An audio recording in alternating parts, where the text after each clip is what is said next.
lahat. Kami po ay kaunang pangkat at ngayon ay matutunghayan natin kung ano ang pamumuhay dito sa nakatira sa tabing dagat. Tara! Ano po ang iyong pangunahing kabuhayan dito sa tabing dagat? Mangingisda lang po. At paano po ito nakakatulong sa inyong pamilya?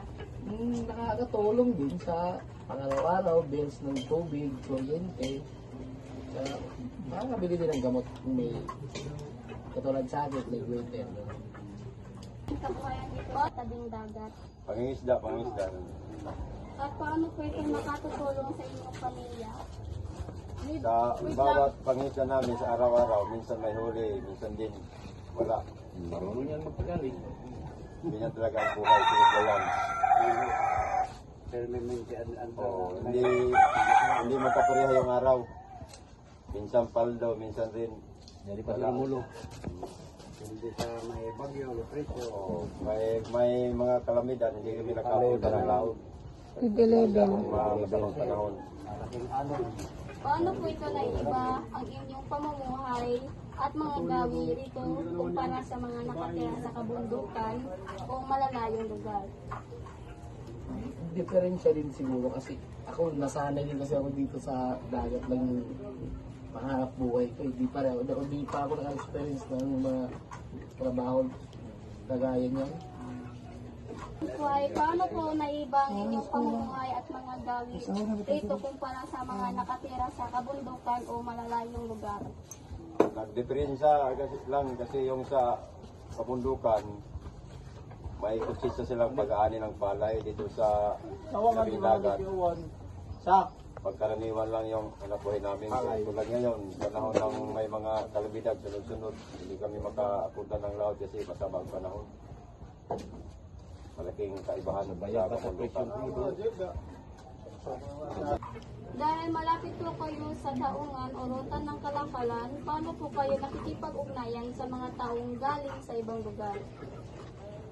Depende kasi iba-iba din yung ano ng halimbawa may nakikita kami taga ibang lugar, minsan nakakausap din namin. Iba-iba kasi ang salita di ba? Pareho yung dito tunandag, iba yung lingwahe natin, iba din. Pero same pa rin nagkakaintindihan kasi pareho naman may isla. Dahil malapit po kayo sa daungan o rutan ng Kalakalan, paano po kayo nakikipag-ugnayan sa mga taong galing sa ibang lugar? May pagsundo ng mga dayuhan para makapaghingi ng mga diskarte nila kung paano gawin ng pangingisda sa laut.